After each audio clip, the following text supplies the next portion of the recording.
जय हिंद दोस्तों, मैं नवीन शर्मा आप सभी का स्वागत करता हूं। आशा करता हूं आप सब एकदम अच्छे हैं, एकदम बेहतरीन हैं। एक बार सारे प्यारे दोस्त बताएंगे आप सब कैसे हैं। उम्मीद करेंगे बहुत बेहतरीन होंगे, बहुत शानदार होंगे।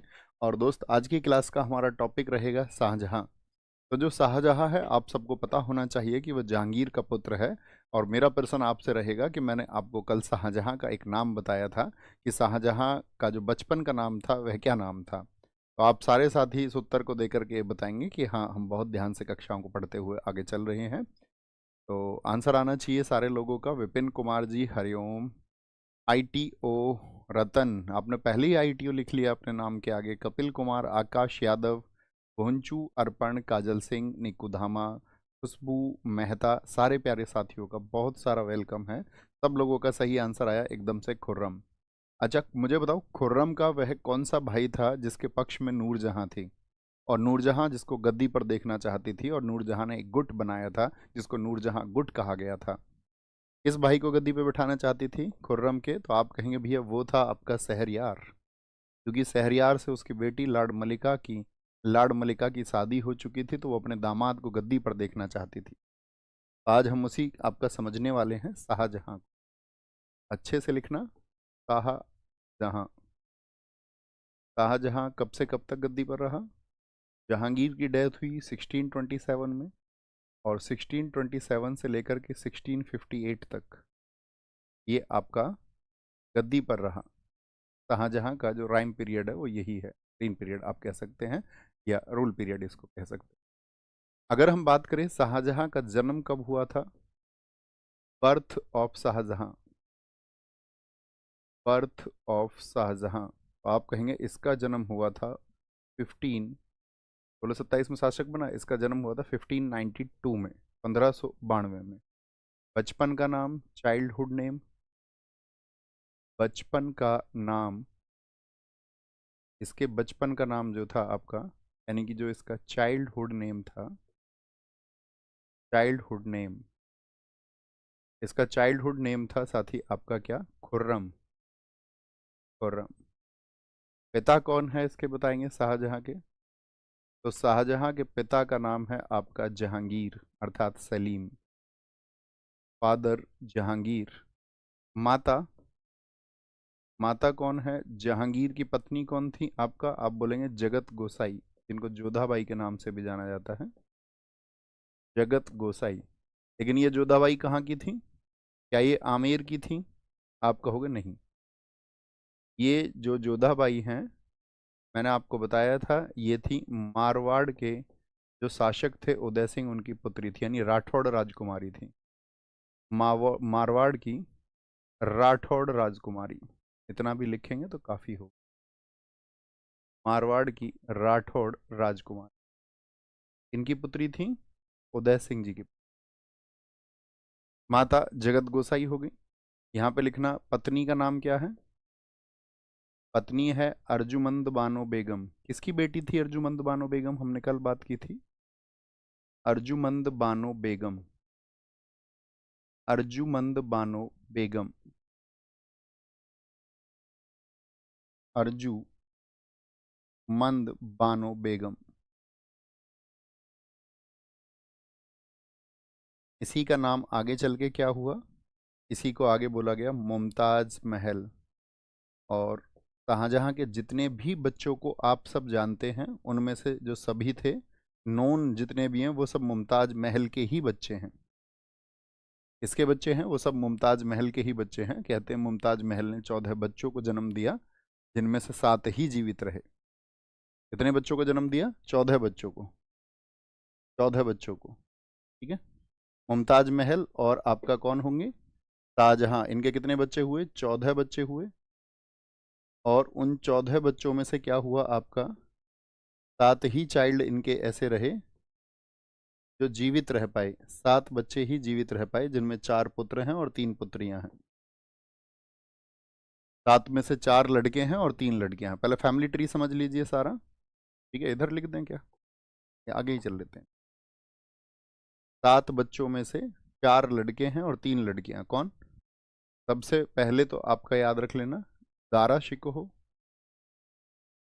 दारा शिकोह, दरअसल में दारा शिकोह से बड़ी इनकी बहन भी थी, क्रम से ही लिखवाएं क्या, तब ज़्यादा सही रहेगा, या अलग अलग लिखा देते? देखो तीनों बहनों के नाम लिख लो पहले, जहाँ आरा, रोशन आरा और गोहन आरा, तो फिर क्रम से हो जाएगा एकदम से। सबसे बड़ा कौन है ये भी आपको पता चल जाएगा। तीन पुत्री थी, जहान आरा, जहान आरा उस समय की सबसे इंटेलेक्चुअल लेडी थी दरबार की, और रोशन आरा, और रोशन आरा, और आपका गोहन आरा, गोहन, गोहन आरा। और इधर लिखें चार पुत्र, फिर इनका वर्ष आपको हम बताएंगे। चार पुत्र कौन कौन से थे? तो चार पुत्रों में एक दारा शिकोह, दारा शिकोह जिसको शाहजहां चाहता था कि वे गद्दी पर रहे, दारा शिकोह, ठीक है। और दूसरे नंबर पर दारा शिकोह के बाद में था आपका शाह सूजा, शाह सूजा, शाह सूजा। शाह सूजा के बाद में था आपका औरंगजेब तीसरे नंबर पर, औरंगजेब। और चौथे स्थान पर था आपका कौन? मुराद बख्श, मुराद बख्श, मुराद बख्श। ये मैं आपको समझा रहा था कि क्रम आपको पता रहे। सबसे पहले जहां आरा का जन्म हुआ, जहां आरा का जन्म हुआ था 1614 में, 1614 में। दारा शिकोह की बात करें, इसका जन्म हुआ 1615 में। शाह सूजा का जन्म हुआ 1617 में। यानी देखो हर साल बच्चे का जन्म हुआ। 1616 में हुआ, 1615 के बाद में 1616। फिर रोशन आरा का जन्म हुआ आपका 1617 में, 1617 में।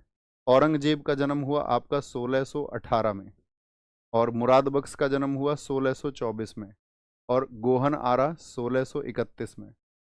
और 14वें बच्चे के जन्म देते समय ही क्या हो गई थी? आपका मुमताज महल की मृत्यु हो गई थी। बात समझ में आई? फैमिली ट्री क्लियर है? किसका जन्म, अब मुझे बताओ इन सारे बच्चों में सबसे बड़ा कौन है? अगर मैं आपसे पूछूं, कभी क्वेश्चन मेरा आपसे रहेगा कि शाहजहां जो सबसे ज्येष्ठ पुत्री है, यानी कि जो सबसे बड़ी पुत्री है, उसका क्या नाम था? और चार लड़कियों के नाम आ जाए तो आप क्या बोलोगे? जहान आरा। जहान आरा मतलब अगर मैं कहूं तो मुगल शासन में उस समय पे इसने शाहजहां के समय पर भी, अपने भाई दारा सिकोह के समय पर भी, और औरंगजेब जब गद्दी पर आ गया था तो प्रत्यक्ष रूप से ये भाग लेती थी।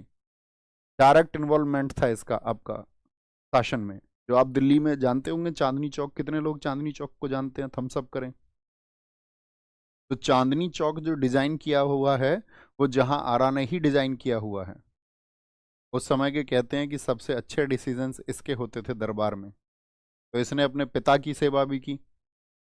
और इतिहासकार एक आया था ना, बर्नियर, बर्नियर ने क्या लिख दिया था कि शाहजहां के अपनी बेटी से अवैध संबंध थे, और अंतिम दिनों में वो शाहजहां के साथ रही, और उसको काउंटर कर दिया। बाकी किसी इतिहासकार ने ये नहीं लिखा है, सिर्फ बर्नियर ने इसको लिखा है।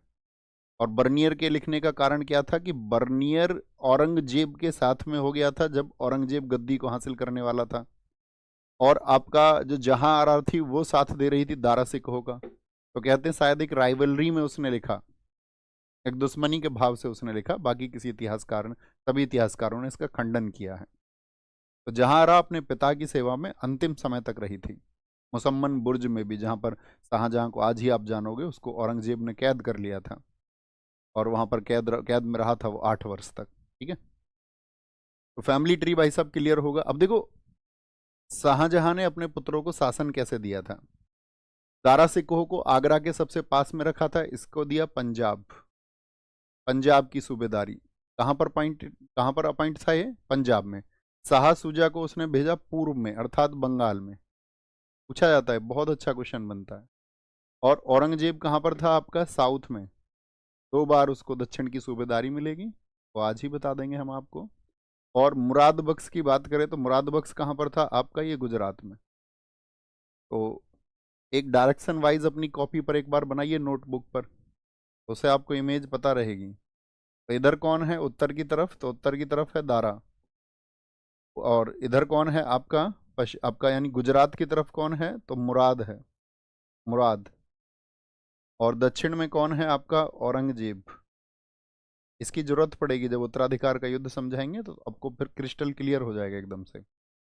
और इधर कौन है पूर्व में, तो यहाँ कहेंगे शाह शुजा है, शाह शुजा है यहाँ पर। तो इस तरह से शासन उसने अपने पुत्रों को, क्योंकि उसने सबसे पास में दारा सिकोह को क्यों रखा, क्योंकि वो दारा सिकोह को भविष्य में राजा देखना चाहता था। सर प्लीज व्हाइट स्क्रीन पर क्लास करिए। अतुल सिंह, दोस्त आप किसी जंगल से घूम के आए हैं क्या? इतने दिनों के बाद में। अब मैं तुम्हें वापस से समझाऊं कि व्हाइट कर क्यों नहीं? चलो कोई नहीं, बात समझ गए दोस्त।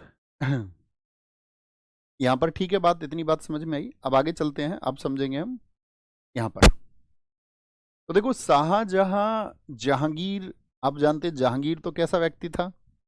जहांगीर की प्रकृति मैंने आपको बताई, तो उसका तो कोई इतना ध्यान नहीं था अपने बच्चों पर। यानी कि जब शाहजहां आपका गद्दी पर आया, तो उससे पहले आप जानोगे कि जहांगीर तो नेग्लिजेंस रखता था अपने बच्चों से। और इस समय पे मुझे ये बताओ 1592 में अकबर था या नहीं था? तो ये अपने दादा अकबर का बहुत लाडला था शाहजहां। ठीक है, देखो साइड में जो मैं बताता हूँ ये होते हैं एक्स्ट्रा इनपुट। इसका अकबर का लाडला था, ये शाहजहां के बारे में बात कर रहे हैं। मुझे बताओ, मैंने आपको कल की कक्षा में बताया कि खुसरो ने विद्रोह कब किया था? खुसरो जो कि जहांगीर का बेटा था, यानी कि जो शाहजहां का भाई था, तो उसने विद्रोह किया गद्दी पे बैठते ही 1606 में। बहुत कमाल आंसर आपने दिया। तो अकबर 1605 में मरा आपका, तो उसके बाद में गद्दी पे बैठा कौन आपका? 1605 से 1627 जहांगीर। तो जहांगीर गद्दी पे बैठता है तो 1606 में। कल की चीजों को हम थोड़ा सा आपको याद कराते हैं। 1606 में क्या हुआ था? खुसरो का रिवोल्ट हो गया था, खुसरो का विद्रोह। और खुसरो के विद्रोह के बाद में आपका क्या हुआ था यहाँ पे? खुसरो के विद्रोह को दबा कर दिया था, उसको सप्रेस कर दिया गया, दमन कर दिया गया उसका। हाँ जी, बड़ी आसान सी बात है। तो जब आपका विद्रोह किया खुसरो ने, उसी समय पर ये चीजें तय हो गई कि अगला जो शासक होगा वो खुर्रम ही बनेगा, क्योंकि सबसे बड़ा पुत्र तो आपका खुसरो था। अब वो तो आपका विरोधी हो गया, तो उसको थोड़ी ना गद्दी देंगे। तो ये उस समय से चर्चा चलने लग गई कि भाई अगला जो गद्दी पर बैठने वाला व्यक्ति होगा, जहांगीर का जो पुत्र है दूसरे नंबर का खुर्रम, वो गद्दी पर बैठेगा। नूरजहां गुट के बारे में आप सारे लोग जानते हैं। ये नूरजहां गुट में शामिल हो गया था शाहजहां या नहीं? हाँ या ना में आंसर करें। नूरजहां गुट में शाहजहां यानी खुर्रम शामिल हुआ था या नहीं? आप कहेंगे हाँ जी, शाहजहां शामिल हो गया था, क्योंकि उसको पता था नूरजहां को मेरा विरोधी जो होगा कल को शहरयार को गद्दी पर बिठाने में सबसे बड़ी दिक्कत जो करेगा वो शाहजहां ही करेगा, तो इसको अपने गुट में ले लेते हैं। लेकिन धीरे धीरे क्या हुआ, शाहजहां को इस बात का पता चल गया, ये जो है मुझको गद्दी पर नहीं बिठाएगी, ये गद्दी पर बिठाने वाली है शहरयार को। अब शहरयार का जब गद्दी पे बैठने का प्लान उसको पता चलता है, तो ये क्या होता है कि इससे गुट से हटने लगता है।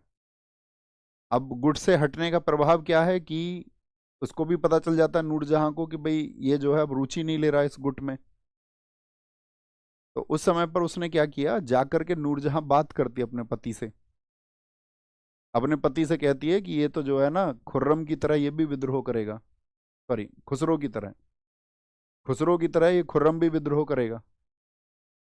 तो उसने कहते हैं कि भाई उस समय तक वो स्थिति थी कि जब तक आपका जहांगीर भी चाहता था कि शाहजहां गद्दी पर बैठे, लेकिन नूरजहां ने उसको उसके माइंड को डाइवर्ट कर दिया, ब्रेन वॉश कर दिया उसको, कि ये जो है तुम्हारे खिलाफ विद्रोह करेगा और ये तुम्हारे किसी आदेश को नहीं मानेगा। तो उसने कहा ठीक है हम इसको आदेश देते हैं, एक अभी आदेश दे के देखते हैं। तो उसने बोला कि कांधार पे क्या होता था उस समय पे, पर्शिया अटैक कर रहा था। कांधार, कांधार जो क्षेत्र है उस पर बार बार आपका पर्शियन अटैक होते रहते थे, फारस से अटैक होते रहते थे। तो जहांगीर के समय भी एक अटैक हुआ 1622 में। तो जहांगीर ने कहा कि भाई तुम सुनो शाहजहां, अब खुर्रम नहीं बोलेंगे हम इसको, अब शाहजहां बोलेंगे, ठीक है। उसने कहा शाहजहां तुम जाओ कांधार, और जो पर्सिया से अटैक हुआ उसको आपको दबाना है। अब समझ गया शाहजहां कि नूरजहां चाल चल रही है। उसने कहा कि यार दिल्ली अगर मैं छोड़ के गया और मैं कांधार क्षेत्र में अगर चला गया, सिंध क्षेत्र की तरफ, तो फिर तो ये तो दिल्ली को टेक ओवर कर लेगी और वापस आने भी नहीं देगी। तो उसने क्या किया, 1623 में विद्रोह कर दिया, यानी कि जाने से इनकार कर दिया। अब तो जो कह के आई थी नूरजहां जहांगीर से कि तुम्हारी बात को नहीं मानेगा, अब तो उसको भी पक्का हो गया कि यार ये तो ठीक कह रही थी नूरजहां, इतनी चालाक थी नूरजहां। लेकिन वो जा क्यों नहीं रहा था, उसको पता था ये नूरजहां टेक ओवर कर लेगी, तो उसने 1623 में विद्रोह किया। याद रख लेना, शाहजहां ने, ये छोटे की पॉइंट्स होते हैं, साइड में ऐसा ही लिखा करो जैसा मैं लिखता हूं, सिर्फ इतना। कांधार आक्रमण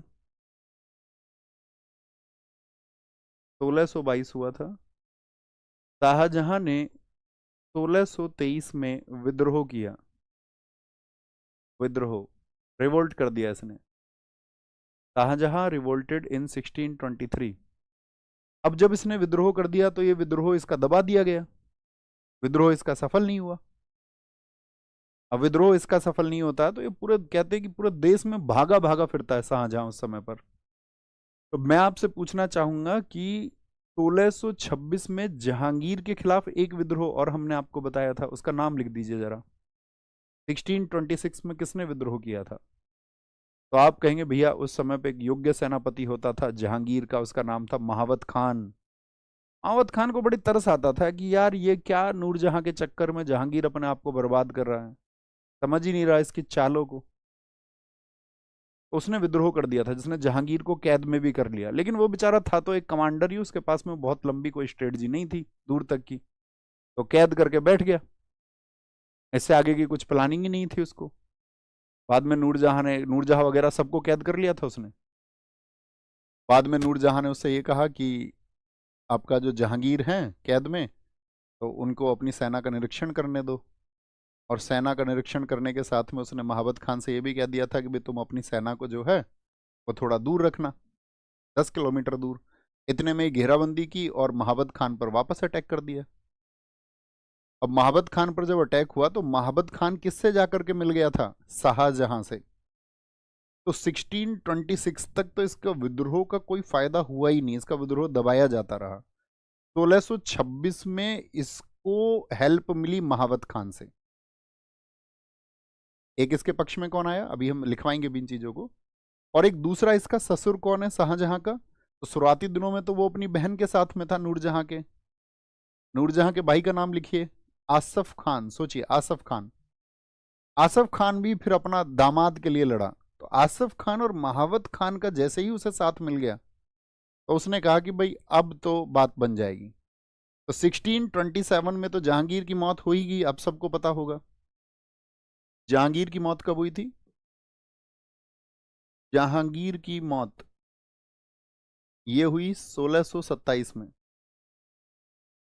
1627 में इस समय पर जब जहांगीर की मौत हुई तो शाहजहां दक्षिण में था। शाहजहां इस टाइम पे कहाँ था? शाहजहां साउथ में था, साउथ में था। दिल्ली की गद्दी खाली ना रहे, भैया दक्षिण में है, उधर गद्दी पे कौन बैठे इतने समय तक? तो इतने समय में एक छोटा सा डिसीजन लिया गया।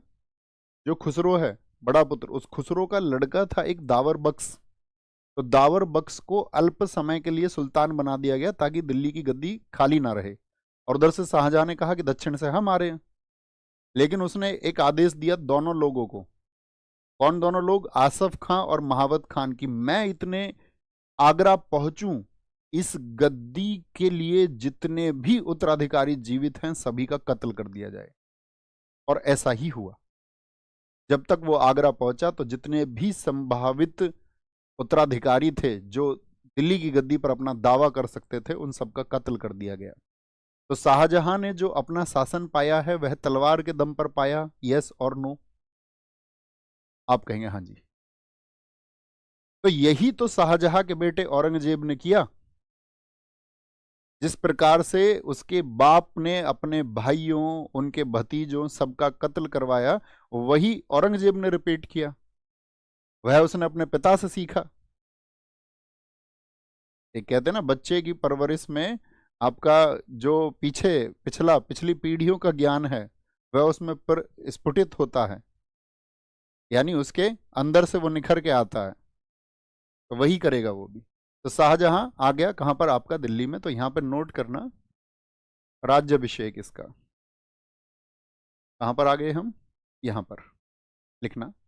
शाहजहां का राज्याभिषेक 24 फरवरी को हुआ था। शाहजहां का राज्याभिषेक। थम्स अप करके बताओ मुझे, चीजें क्लियर हैं, बड़ी आसान सी बात है। और ये की पॉइंट्स मैं इसीलिए आपको देता हूं कि भविष्य में, ताकि आप चीजों को रिलेट कर पाएं। कोरोनेशन ऑफ शाहजहां, क्योंकि एक समय पे कहानियां भी धूमिल हो जाती हैं। शाहजहां कब हुआ था, 24 फरवरी, 24 फरवरी 1627। और कहां पर हुआ, आगरा में, आगरा में। आगरा में वो गद्दी पे बैठ गया, और जो उसके करीबी लोग थे जितने भी, उन सबको उसने अच्छे पोस्ट दिए। जैसे इसके साथ में कौन दो व्यक्ति थे, मैंने कहा अभी, एक तो था महावत खान, महावत खान। महावत खान को इसने बनाया, 7,000 का जात दिया उसको, 7,000 का जात बनाया, और 7,000 का सवार बनाया उसको। उस समय पे मनसबदारी प्रथा मैंने आपको समझाई थी। और दूसरा कौन है, इसका ससुर आशफ खां। आशफ खां को भी मैंने कहा था ना, ये बड़े लोगों को दिए जाते थे। 7,000 का जात, 7,000 का सवार, इसको बनाया, जात और सवार इनको बना दिया। ठीक है, क्योंकि जहांगीर के समय भी मैंने आपको एक दिन बताया था, सिंह अस्पा दो अस्पा प्रणाली थी, वही मनसबदारी प्रणाली आगे। कहने की बात यह है कि भैया ये गद्दी पे आ जाता है, और जो इसके खिलाफ विद्रोह करती थी, उस नूरजहां को इन्होंने क्या कर लिया, कैद कर लिया। नूरजहां को मारा नहीं, नूरजहां कैद रही, उसको पेंशन दी गई 2 लाख रुपए की, कि भाई तुमको वार्षिक 2 लाख रुपए मिलेंगे। और आपका नूरजहां की डेथ हुई थी 1645 में, 1645 में। तो तब तक वो आपका आश्रित रही मुगल दरबार के। अगली चीज लिखें, शाहजहां ने, शाहजहां ने 1628 में राजधानी आगरा को बनाया। अब तक तो इनका हेडक्वार्टर था, पहले तो दिल्ली होती थी, तो इन्होंने राजधानी अपनी कहाँ बना ली, राजधानी आगरा बनाई, आगरा बनाई। शाहजहां ने कब बनाई है, 1628 में। In 1628 he made the Agra as a capital, एक राजधानी उसको बनाया। 1638 में वापस ले गया था ये दिल्ली। 1638 में राजधानी वापस इसने दिल्ली बनाई, राजधानी वापस दिल्ली बनाई, वापस दिल्ली बनाई। फिर कहाँ ले गया, फिर से दिल्ली ले गया था। In 1638 the capital was shifted back to Delhi, back to Delhi. ये इसके समय का। अगली बात लिखेंगे, अब बात करेंगे कि जब ये गद्दी पे बैठा तो इसके समय पे 4 प्रमुख विद्रोह हुए। और वो 4 प्रमुख विद्रोह किस किस ने किए इसके खिलाफ में, कि पुर्तगालियों से इसका क्या विद्रोह हुआ, और सिखों से इसका क्या विद्रोह हुआ। ठीक है, और आपका बुंदेलखंड के क्षेत्र में, या आपका जो खाने जहां लोदी था, उन चारों के विद्रोह बड़े महत्वपूर्ण हैं। कई बार उनको साथी पूछ लेता है आपका, और उनके बारे के घटनाक्रम जो है उनको भी पूछ लेता है, तो वो आपको पता होना चाहिए। ठीक है, तो लिखना उसको अच्छे से, एक बार नोट करें। शाहजहां के समय के विद्रोह, शाहजहां के समय जो विद्रोह हुए, विद्रोह और revolt at the time of, revolts at the time of, at the time of Shahjahan, S J लिख देते, जो पहला विद्रोह हुआ साथी, वो पहला विद्रोह है आपका बुंदेलखंड का विद्रोह, जो 7 वर्ष तक चला था। बुंदेलखंड का बुंदेलखंड का विद्रोह कब से शुरू हुआ था? 1628 से, और 1635 में इसका दमन किया गया था। तो 7 वर्ष जब हम किसी को कह रहे हैं तो यहाँ से चला और यहाँ तक चला, ठीक है। अब बुंदेलखंड के विद्रोह में क्या था, देखो, मैंने आपको एक छोटी सी बात बताई थी कि अकबर से जब जहांगीर नाराज हो गया था तो अकबर ने भेजा था किसको मनाने के लिए? अबुल फजल को। तो अबुल फजल की हत्या किसने कर दी थी? नाम सोचिए, वीर सिंह बुंदेला ने। और जब जहांगीर गद्दी पर आया तो मैंने आपको बताया कि वीर सिंह बुंदेला को एक ऊंचा पद मिला था, और उसको साथ में बुंदेलखंड वाला क्षेत्र भी मिल गया था आपका जहांगीर के समय। लेकिन जब जहांगीर की डेथ हुई 1627 में, उससे भी 3 से 4 महीने पहले मौत हो गई वीर सिंह बुंदेला की, और वीर सिंह बुंदेला की जगह आ गया उसका पुत्र कौन? जूझर सिंह। ठीक है, लिख के बताते हैं एक बार। क्या बताया मैंने आपको? बुंदेलखंड विद्रोह क्यों हुआ था? वीर सिंह बुंदेला का नाम सब जानते हैं, वीर सिंह बुंदेला, इसको मिला हुआ था बुंदेलखंड क्षेत्र। बुंदेलखंड, बुंदेलखंड जो आपका यूपी एमपी बॉर्डर है, आप सारे जानते होंगे। बुंदेलखंड में कौन कौन से जिले आते हैं आज वर्तमान? झांसी, ललितपुर। तो बुंदेलखंड इसको मिला हुआ था। आप लिखें बुंदेलखंड क्षेत्र भी लिख लें तो भी आप समझ जाएं। और इस वीर सिंह बुंदेला की जो डेथ हुई वो हो गई आपका 1627 में। वीर सिंह बुंदेला का जो पुत्र था, इसका जो सन था, उसका नाम है जूझर सिंह। जूझर सिंह, वही शक्तियां जूझर सिंह को भी मिली जो इसके पिता को प्राप्त थी। अब जूझर सिंह तो रहता था आगरा और दिल्ली ही, आराम से इनके साथ में मंडली में बैठा हुआ, आराम से, कोई दिक्कत नहीं थी कि भैया दरबार में होता था ना एक व्यक्ति जो दरबार को आश्रित रहता था, एक इनका व्यक्ति शासन चला रहा होता था। तो जूझर सिंह का जो बेटा है विक्रमादित्य, वो वहां पर शासन देख रहा था बुंदेलखंड में। अब होता क्या है, जैसे मतलब वीर सिंह बुंदेला तो बहुत समर्पित आदमी था जहांगीर को, लेकिन इसका जो लड़का है जूझर सिंह, ये ठीक व्यक्ति नहीं था। इसने जनता पे बहुत अत्याचार किए, और जो वास्तविक टैक्स उसको लेने चाहिए थे उससे कई गुना टैक्स इसने लोगों से वसूले। लोगों को बहुत प्रताड़ित इसने किया, बहुत परेशान किया। तो ये सूचना पहुंचती है उस समय पर शासन को। तो जब शासन को पता चला, यानी कि जैसे ही शाहजहां को ये पता चला कि जनता से जबरन अतिरिक्त टैक्स ले रहा है, एक्स्ट्रा टैक्स ले रहा है, तो उसने इसके करों की जांच के आदेश दे दिए कि भाई जूझर सिंह के द्वारा इकट्ठे किए गए टैक्सेस को एग्जामाइन करो एक बार, कि क्या टैक्सेस आपका ज़्यादा ले रहा है। तो एग्जामाइन करने के उसको पता था भाई अब तो पोल खुलेगी, तो यहाँ पर उसने विद्रोह किया।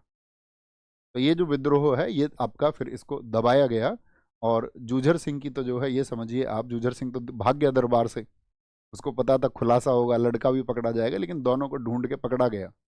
और इनके पीछे सेनाएं घूमती रहीं, ये वर्ष दर वर्ष भटकते रहे। एक दिन जंगल में दोनों सोए हुए थे तो दोनों को पकड़ लिया गया और इनकी गर्दन काट ली गई दोनों की। ठीक है, तो इस तरह से बुंदेलखंड का विद्रोह था। दूसरा जो विद्रोह है वो है खान ए जहां लोदी, या खान जहां लोदी भी कहें तो तब भी कोई दिक्कत नहीं है। खान ए जहां लोदी का विद्रोह, लोदी का विद्रोह, रिवोल्ट ऑफ, और रिवोल्ट ऑफ खान ए जहां लोदी।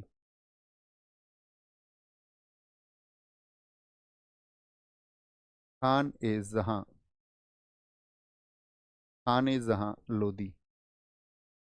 ठीक है, खान ए जहां लोदी का एक नाम और है, इसका नाम लिख लेना, इसको पीर खां के नाम से भी जाना जाता है इतिहास में। तो कभी कभी इसका नाम पीर खां भी लिख के आपको दे सकता है कि भैया पीर खां इसका नाम था। अब इसने क्या कर दिया, इसने विद्रोह कर दिया खान ए जहां लोदी ने, और ये कहता है कि मैं एक स्वतंत्र शासक हूं, यानी शाहजहां की अधीनता को मानने से इसने मना कर दिया। इसको क्या बोला गया भाई, इससे जो है खाने जहां लोदी से इसकी जो आपका कमांडिंग थी उसको हटा करके इसकी जगह, इसकी जगह बना दिया गया महावत खान। महावत खान आप जानते ही हो। महावत खान को खान ए खाना बनाया गया। खान ए खाना, प्रमुखों में प्रमुख, चीफ ऑफ चीफ्स। इसकी जगह महावत खान को खाने खाना बनाया गया। अब ये इससे और भी आपका विद्रोही हो गया, लेकिन बाद में वही हस्र इसका भी हुआ कि क्या किया गया, इसका भी, इसकी भी गर्दन काटी गई भैया। विद्रोह पर इसका भी सर काट दिया गया।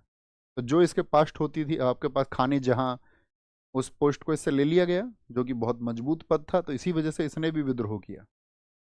ठीक है सर, इसका डेट कौन सा, 1628, अच्छा डेट नहीं लिखा, ओके सॉरी, ये 1628 से 1631 का घटनाक्रम है, 31 एडी का।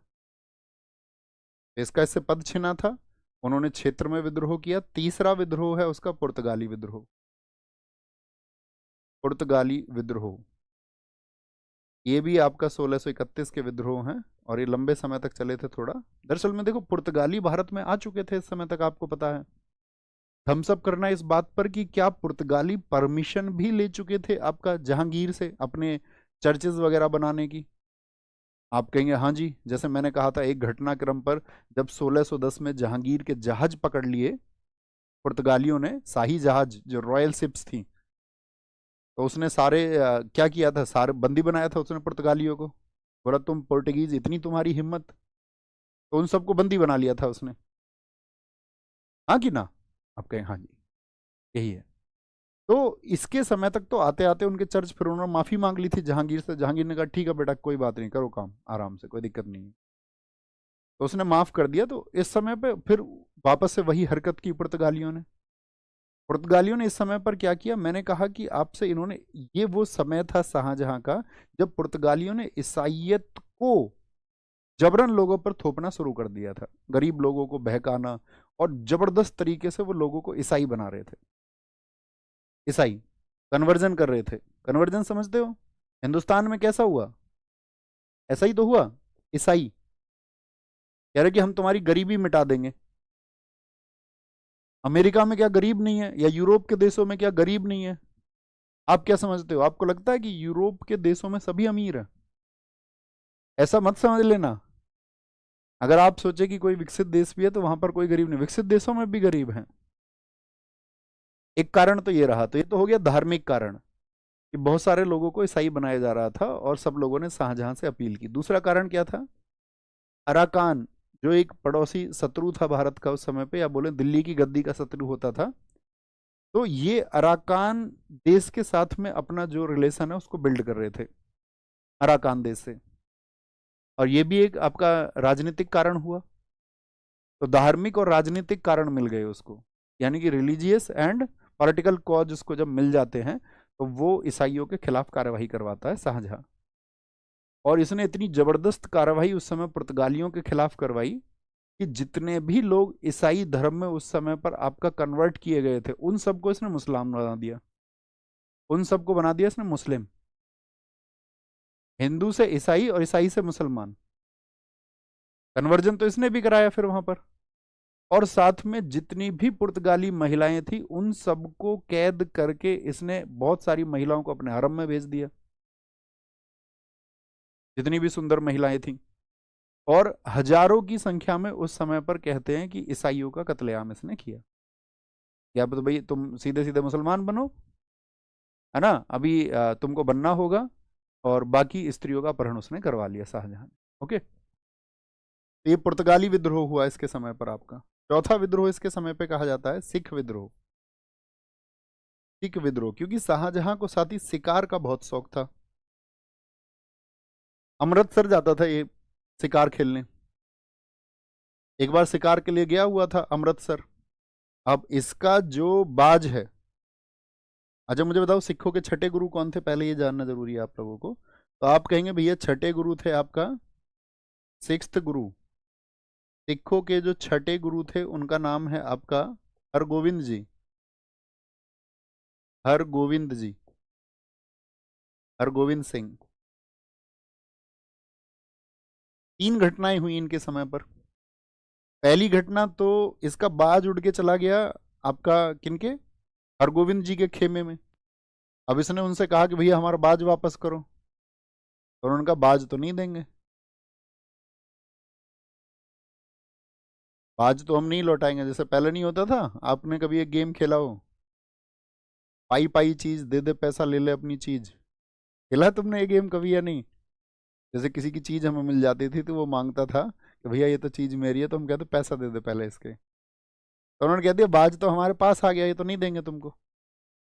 तो उस समय पर इसने अटैक के लिए बोल दिया कि भाई जा करके यहाँ पर आपका जो सिख है इनके ऊपर अटैक करो। लेकिन जो टुकड़ी गई शाहजहां की, उसको बहुत बुरी तरह हराया सिखों ने। तो बाद में इसको लेके कहते शाहजहां बहुत आक्रोशित हुआ, उसने सेना तैयार करी। लेकिन शाहजहां के पास में कुछ ऐसे लोग थे जो कि आपका इनके भी करीबी थे हरगोविंद जी के। तो इन्होंने क्या करा, सेटलमेंट करा दिया, आपस में समझौता करा दिया। अरे यार क्यों एक बाज के चक्कर में लड़ रहे हो, तुम मूर्ख हो क्या? तो इस तरह से सेटलमेंट हो गया। दूसरा इनका विद्रोह इन्हीं से सामना हुआ हरगोविंद सिंह जी से, जब इन्होंने गोविंदपुर शहर को बसाना शुरू किया पंजाब में। तब उसने कहा नहीं, गोविंदपुर शहर नहीं बसा सकते। जब भी उसने एक आपका आर्टिलरी भेजी, एक टुकड़ी भेजी, उसको भी हराया। तीसरी स्थिति ये हुई कि इस समय पे एक डाकू होता था, डकैत, उसका नाम था बोधी चंद्र। बोधी चंद्र डाकू ने आपका शाहजहां के यहाँ से 2 घोड़े चुरा लिए, और 2 घोड़े चुरा करके गिफ्ट कर दिए हरगोविंद जी को। उन्होंने उनको स्वीकार कर लिया। अब वो बोला यार इन्होंने ही परेशान कर दिए, अब तो जो है सेना जाएगी। यही वो समय है जब सिखों के छठे गुरु हरगोविंद सिंह जी जो हैं, तब उन्होंने आपका कश्मीर में अपना निवास स्थान चुना था, कीरतपुर। तब वो कीरतपुर रहने चले गए थे। यहाँ तो बार बार विद्रोह की स्थिति है। तो ये 4 विद्रोह हैं उसके समय के, और कोई बड़ा विद्रोह उसके समय का नहीं है ऐसा। ठीक है, जिसमें 2 सबसे प्रमुख हैं। कौन कौन से? बुंदेलखंड का याद रखेंगे, और एक खाने जहां लोधी का। बात क्लियर है? पाई पाई ना देव, पाई पाइल हेराइल, याबू बोलते हैं। हाँ ठीक है, जो भी बोलते हो, मुझे जो याद था वो मैंने तुम्हें बता दिया। ठीक है, अब आते हैं। अब इसके सामने साथी एक टारगेट था आपका, क्या? साउथ। साउथ में जो इनको अपना एम्पायर एक्सपेंशन करना था, एम्पायर एक्सपेंशन इन साउथ, साम्राज्य विस्तार। अच्छा, दक्षिण में साम्राज्य विस्तार का सपना क्या अकबर ने भी देखा था? आप कहेंगे हाँ जी। क्या दक्षिण के लिए आपका अकबर के बाद में और भी प्रयास किए गए? आप कहेंगे हाँ, छोटे मोटे प्रयास होते रहे। शाहजहां ने उन्हीं चीजों को आगे बढ़ाया, और उन्हीं चीजों को जब उसने आगे बढ़ाया तो सबसे पहली चीज जो हुई वो थी आपका 1632। 1632 नहीं, 1633। 1633 में अहमदनगर को जीता, अहमदनगर को जीता। आप कहेंगे भैया इसको तो अकबर भी जीत चुका था 1600 में, अहमदनगर और बीजापुर, लेकिन ये फिर से स्वतंत्र हो गए थे। तो अकबर के बाद में जब स्वतंत्र हुए तो 1633 में अहमदनगर को जीता उसने। कौन? अहमदनगर, अहमदनगर इन 1633, मतलब 1632 में वो चला था। ठीक है, और यहाँ पे इस समय शासक था फतह खां। शासक था यहाँ पे फतह खां। मजबूरी ये आ गई थी कि भाई जितने भी विरोधी होते थे मुगल शासन के, उन सबको पनाह मिलती थी उस समय साउथ में। पहले तो आपने देखा कि भाई राजस्थान की तरफ भाग जाते बहुत सारे लोग, बहुत सारे लोग सिंध की तरफ भाग जाते थे, लाहौर की तरफ भाग जाते थे। लेकिन इस समय तक ये सारा क्षेत्र इनका हो गया था। पूर्व में भी मैंने आपको बताया, इसने पोस्टिंग दे दी, सूबेदार बना दिया अपने लड़के शाह सूजा को। तो अब दक्षिण ही एक विकल्प बचता था एनिमीज के पास में, जो दुश्मन होते थे। तो दुश्मन भाग के कहाँ जाएंगे? आप सोचिए जरा खुद, दक्षिण में। ये भी एक सिरदर्द का कारण इनका रहता था दक्षिण विजय में, कि भाई ये लोग जो है हमारे अपोनेंट्स को आपका पटनेज देते हैं, संरक्षण देते हैं। तो जब ये आपका अहमदनगर के लिए चला था, बहुत इंपॉर्टेंट है कि अहमदनगर के लिए चला तो इसने अपना एक फ्लैग डिजाइन किया था, फ्लैग, जिसको कहा जाता है माही मतारिब। लिख लेना यहां पर, इसी समय, लिखो कॉपी में, इसी समय माही मतारिब, माही मतारिब ध्वज को पेश किया। ही प्रेजेंटेड द फ्लैग माही मतारिब इन 1632, जब अभियान के लिए चला था।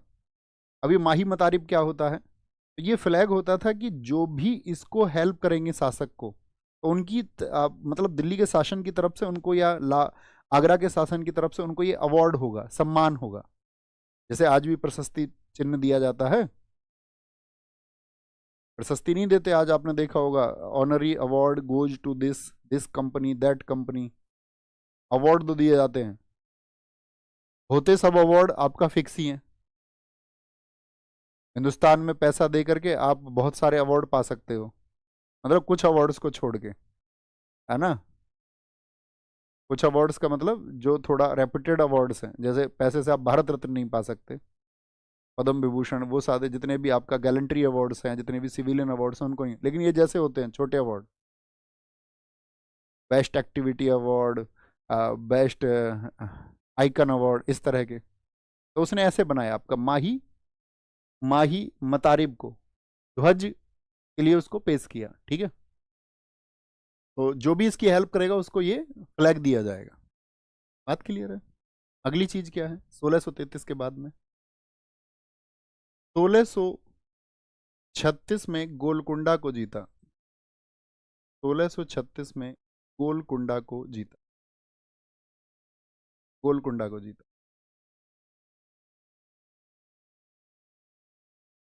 कौन? गोलकुंडा। गोलकुंडा आज बताओ वर्तमान में किस राज्य में स्थित है? अगर मैं आज के संदर्भ में आपसे पूछूं, 1636 में। अब देखो यहाँ कहानी क्या थी, मैंने बताया यहाँ तो फतेह खां था। अहमदनगर पहले अकबर के ही कंट्रोल में था, अकबर ने उसको जीत लिया था, लेकिन वहां पे फतेह खां ने बाद में जो है संधि के नियमों को तोड़ दिया। ऐसे ही यहाँ पर था। गोलकुंडा में कौन था आपका? गोलकुंडा का जो शासक है उसकी डेथ हुई थी 1636 में, और यहाँ होते थे आपका सिया शासक, और जितने भी मुगल थे वो तो सुन्नी थे सब। तो यहाँ पे जितने भी सिया शासक थे, और ये सिया शासक ऐसे थे कि ये कभी भी इन्होंने एक्सेप्ट ही नहीं किया इन्होंने कि भाई मुगल शासन भी करते हैं देश में। इन्होंने कहा ठीक है, होंगे मुगल वुगल जो भी होंगे, हम नहीं मानते। क्योंकि यहाँ पे जो शासक था इस समय पे 11 वर्ष की उम्र में गद्दी पर बैठा था, अब्दुल्ला कुतुब शाह। अब्दुल्ला कुतुब शाह ये इसी वर्ष में शासक बना था। और शाहजहां की नजर थी, अच्छा ये हमारे शासन को नहीं मानते हैं गोलकुंडा वाले। ये लोग क्या करते थे, ये सिर्फ 4 खलीफाओं के नाम अपने सिक्कों पर अंकित करवाते थे, और दिल्ली की अधीनता मानने को तैयार नहीं थे। तो ये 11 वर्ष का बच्चा गद्दी पे बैठा, तो शाहजहां ने अपनी सेनाएं भेजी। अब इसको हरा दिया गया बड़ी आसानी से। इसने बाद में हाथ जोड़ लिए, बाबूजी गलती होगी। बोले गलती वलती कुछ नहीं, 8 लाख रुपए वार्षिक पैसा दोगे, एक तो 8 लाख रुपए पैसे देने पड़ेंगे, पैसे नहीं सॉरी, 8 लाख रुपए धन। बोले ठीक है दे देंगे। दूसरी चीज, जितने भी सिक्के बनेंगे 4 खलीफाओं के अलावा शाहजहां का नाम भी लिखा जाएगा। बोला ठीक है, कोई दिक्कत ही नहीं है। मरता क्या ना करता, उसने सब कुछ स्वीकार कर लिया। तो पहले तो मतलब ये लोग क्या है कि विद्रोह करते थे, ये उम्मीद मान करके विद्रोह करते थे कि जो शाहजहां है उसके समय पे आंतरिक विद्रोह होंगे, वो नहीं आएगा दक्षिण में। तो ये खुद को कभी कभी तो एक्सपेरिमेंट भी करके देखते थे कि खुद को एक काम करते हैं, इंडिपेंडेंट अनाउंस कर देते हैं, देखेंगे कोई आता भी है, नहीं आता, नहीं आएगा तो बल्ले बल्ले, और जब आ जाता था तो तब हल्ले हल्ले, फिर बेकार हो जाता था सब कुछ। तो ये होता था। 1636 में गोलकुंडा को उन्होंने जीत लिया। 1636 में ही बीजापुर को जीता। 1636 में बीजापुर को जीता। तो दक्षिण में अभियान वॉन बीजापुर, वॉन बीजापुर। बीजापुर कहां पर है आज वर्तमान में? कर्नाटक में, इन 1636। अब ये बीजापुर वाले इस समय पर आप सबको पता होना चाहिए, तो इस समय पर मराठे भी थे। तो जो मराठे में आपका जो छत्रपति शिवाजी महाराज जी के पिताजी थे, उनका नाम मैं आपसे पूछना चाहूंगा, कितने लोग बताएंगे? ताहाजी भोसले। तो वो बीजापुर के साथी थे। तो बीजापुर जब संघर्ष कर रहा था मुगलों से, उस समय मराठे भी संघर्ष कर रहे थे और मुगलों पर उन्होंने अटैक करने शुरू कर दिए थे।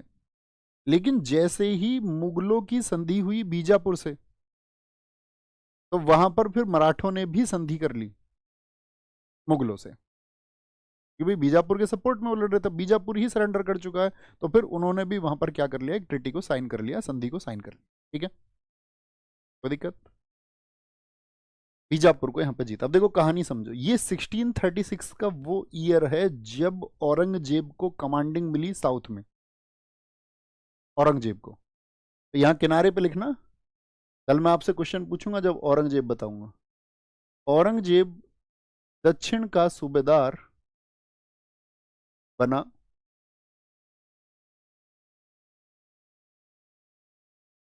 Commanding of south given to Aurangzeb. दो बार बना, पहली बार बना 1636 से लेकर के 1644, 8 वर्ष के लिए। पहली बार जो उसको कमांडिंग मिली कितने के लिए मिली, 8 वर्ष के लिए। और इन 8 वर्ष में उसने क्या किया कि जितना भी मुगल क्षेत्र था दक्षिण का जीता हुआ, उसके 4 हिस्से कर दिए। 4 हिस्से क्या बोलेंगे, इसने जो आपका मुगल साउथ जोन था, यानी मुगलों के कंट्रोल में जो था, मुगल साउथ एरिया जो था, उसको 4 हिस्सों में बांटा। 4 हिस्से कौन कौन से थे? एक हिस्सा बनाया उसने खानदेश। खानदेश में कौन सा किला मैंने बताया था कि भाई साउथ का एंट्री गेट इसको माना जाता था, याद है, जिस पर अकबर ने भी अटैक किया था, असीरगढ़ फोर्ट 1601, अकबर की अंतिम विजय भी थी वो। तो इसने खानदेश, जिसकी राजधानी हुआ करती थी, खानदेश की राजधानी क्या हुआ करती थी, बुरहानपुर। एक हिस्सा तो इसको बनाया इसने, बुरहानपुर। दूसरा हिस्सा इसने किया आपका बरार प्रदेश, बरार की कैपिटल बनाया एलिचपुर को। एलिचपुर, एलिचपुर मैंने एक जगह और पढ़ाया था आपको, याद हो तो, जब हम पढ़ रहे थे आपका किसको, अलाउद्दीन खिलजी को, कि रामचंद्र देव ने वादा किया था एलिचपुर की जो भी इनकम होगी उसको देने का, अलाउद्दीन खिलजी को। तीसरा क्षेत्र बनाता है वह आपका तेलंगाना, तेलंगाना, इसकी राजधानी हुआ करती थी आपका नंदेर। और चौथा जोन उसने बनाया अहमदनगर। ये वो क्षेत्र हैं जो इस समय तक किसके कंट्रोल में आ चुके थे, मुगलों के। अहमदनगर की राजधानी भी अहमदनगर ही थी। ठीक है, तो पहले तो इसने जब आपकी कमांडिंग औरंगजेब ने ली, तो औरंगजेब ने उसको 4 हिस्सों में बांट करके उस कमांड को संभाला। दूसरी पोस्टिंग जो आपका इसकी हुई, दूसरी सेकंड, सेकंड पोस्टिंग, सेकंड हुई 1652 से 8 वर्षों के बाद में। पहले 8 वर्षों के लिए हुई 1636 में, क्या बोलोगे, 8 वर्षों के लिए, और फिर 8 वर्षों के बाद में 1657 में। बाकी औरंगजेब का औरंगजेब के टाइम पे जानेंगे कि इन बीच के भैया फिर क्या कर रहा था वो 8 साल तक। अभी इतना जानो, ये शाहजहां का समय हम पढ़ रहे हैं। तो जब उसको दूसरी पोस्टिंग मिली, तो इस समय पर इसका जो टारगेट था, टारगेट ये था कि जितने भी मुगल सूबे हैं, सॉरी ऐसे ही समझाता हूं, समझ जाओगे आसानी, कि जितने भी मुगल सूबे हैं उनसे एक्सपेक्टेड इनकम थी कि 4 करोड़ एनुअली आना चाहिए। 4 करोड़, कितनी उम्मीद करते थे कि भाई इन क्षेत्रों से कितना आना चाहिए, सालाना 4 करोड़। लेकिन वास्तव में इस समय पर इनकम थी 1 करोड़ एनुअल। तो यहीं पर मुर्शिद कुली खां खुरासानी नामक व्यक्ति को इसने अपॉइंट किया और दक्षिण में भू व्यवस्था को सुधारा। कहा जाता है कि औरंगजेब का जब दूसरे अपने काल में सूबेदार बना दक्षिण का, तो दक्षिण में मुगल क्षेत्र की कोई ऐसी भूमि नहीं बची जिस पर खेती ना होती हो। उसने सबके लिए आदेश दिया और खुरासानी ने वहां पर व्यवस्था लगाई, किसकी, टोडरमल की। टोडरमल की व्यवस्था को उसने दक्षिण में जाके लागू किया। तो क्या बोलेंगे, सेकंड पोस्टिंग के टाइम पे कौन व्यक्ति मैंने आपको बताया, मुर्शिद कुली खां। मुर्शिद कुली खां खुरासानी,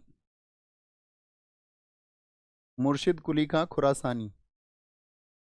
इसके लिए इसने क्या किए थे, यहाँ पे भूमि सुधार पूछेगा आपसे, औरंगजेब के समय दक्षिण में भूमि सुधार किसने किए थे, तो मुर्शिद कुली खां खुरासानी ने।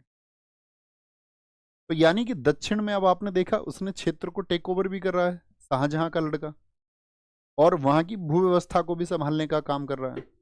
और साथ में तीसरी चीज क्या है कि उसने प्रत्यक्ष रूप से गोलकुंडा, बीजापुर, इन सबको जीत लिया है।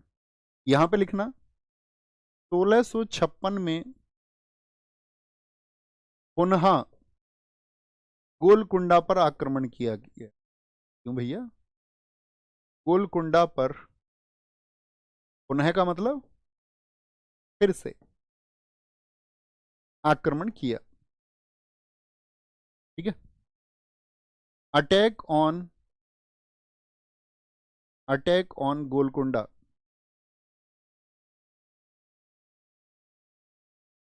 इन 1656 अगेन, या शुरुआत में लिख लीजिए अगेन अटैक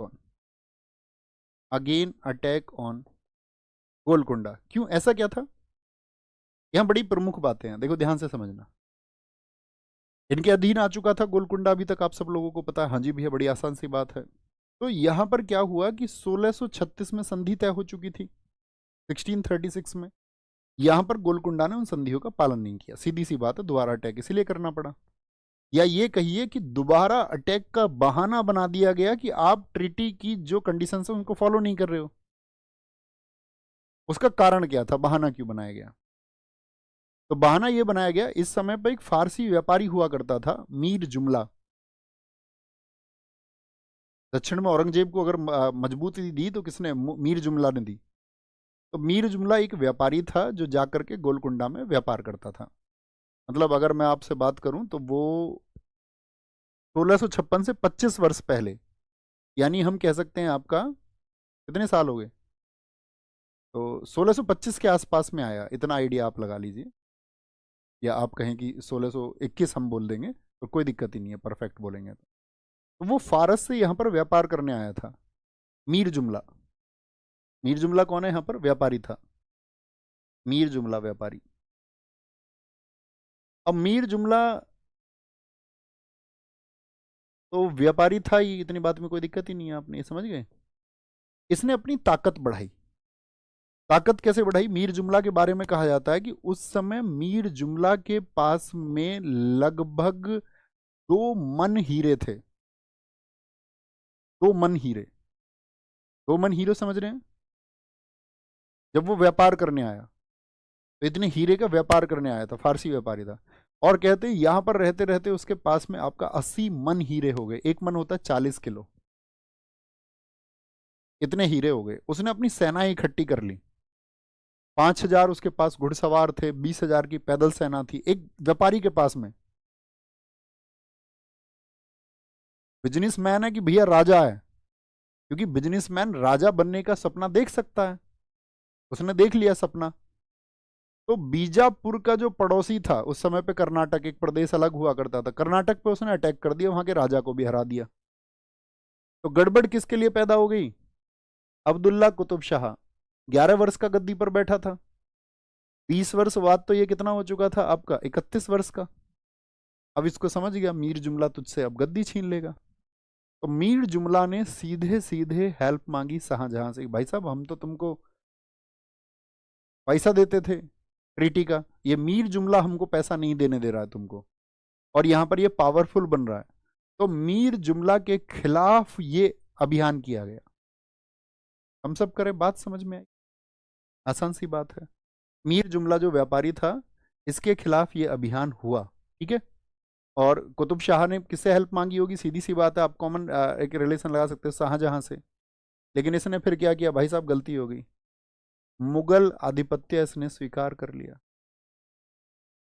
बोला आज के बाद नहीं करेंगे ये गलती, हम तो सोच रहे थे राजा ही बन जाए, लेकिन हम तो व्यापारी ही सही हैं। ठीक है।